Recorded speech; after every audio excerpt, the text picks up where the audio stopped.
Matthew chapter 9 verse 22. But Jesus turned him about, and when he saw her, he said, Daughter, be of good comfort.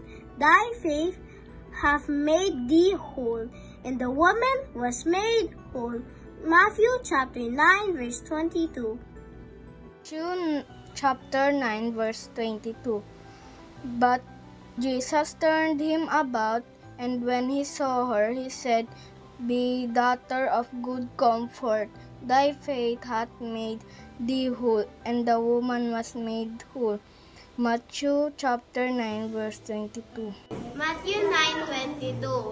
Thy faith hath made thee whole. Matthew 9:22. Matthew chapter 9 verse 22. Thy faith hath made thee whole. Matthew 9:22. Thy faith hath made thee whole. Matthew 9:22. Matthew 9 verse 22b. Thy faith hath made thee whole. Matthew 9:22. Matthew 9:22. Thy faith hath made thee whole. Matthew 9:9. Matthew 9 verse 22. Thy faith hath made thee whole. Matthew 9 verse 22. Matthew 9 verse 22. Thy faith hath made thee whole.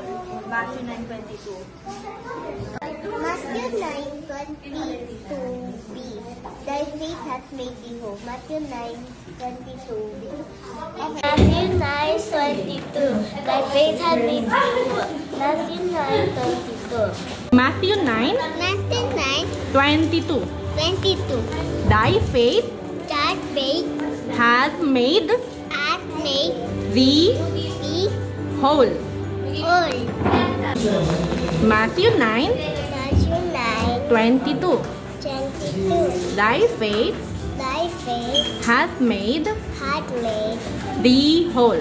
thee whole. Matthew 9, Matthew 22. 9:22.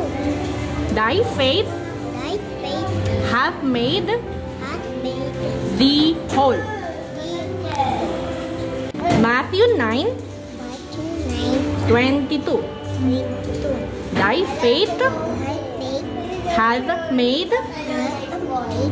thee whole. Matthew 9, Matthew 22. 9:22. Thy faith Thy faith hath made hath made thee whole. whole.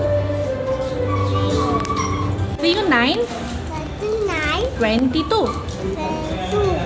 Thy faith Thy faith hath made hath thee whole. Matthew 9, 22. Thy faith hath made thee whole. Matthew 9, 22.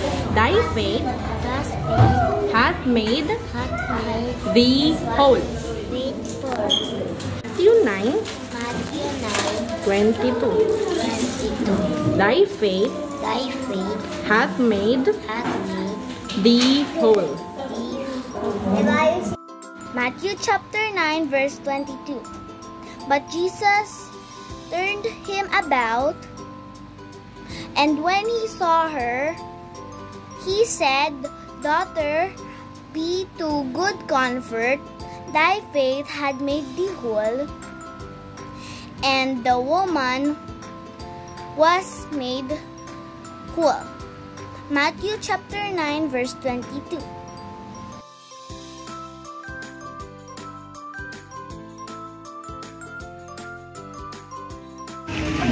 Genesis 45 verse 5. Sapagkat sinugo ako ng Diyos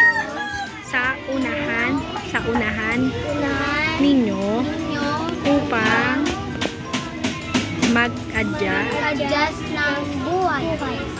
Genesis 45 verse 5.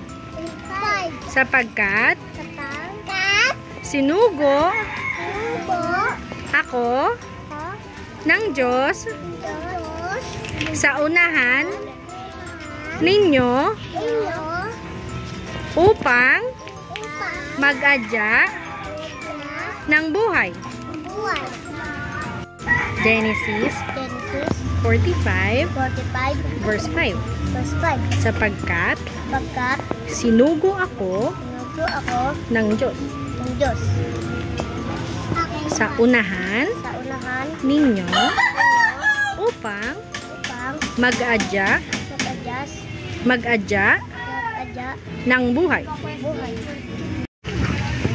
Genesis 45 verse 5. Sapagkat sinugo ako ng Diyos sa unahan ninyo upang mag-adya